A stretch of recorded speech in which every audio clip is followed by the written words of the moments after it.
San Francisco, California.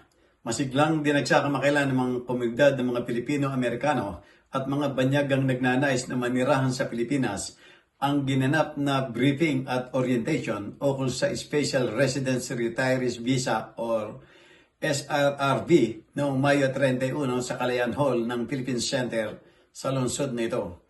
Ang naturang aktibidad ay magkatuwang itinaguyod ng Konsulado General ng Pilipinas sa San Francisco, Philippine Retirement Authority at Philippine Department of Tourism, San Francisco upang itatag ang mga bagong oportunidad para sa pangmatagalang paninirahan sa bansa.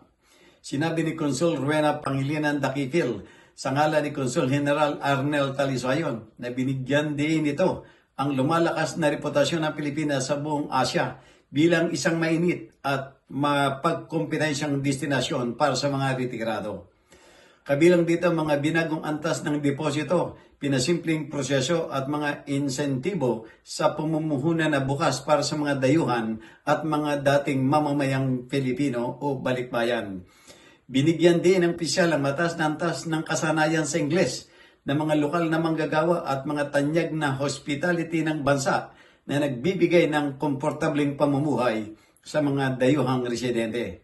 Nagtungo ang delegasyon ng PRA sa Sacramento, California upang makilahok sa California Assisted Living Association o CALA Spring Conference and Trade Show na ginanap mula noong Hunyo 1 hanggang Hunyo 3 sa Safe Credit Union Convention Center.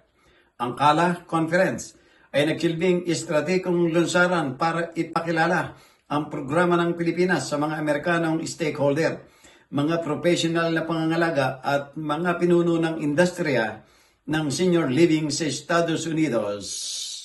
Mula sa Amerika, Jojo Cesar Magsumbulagulat para sa journalnews.com.ph.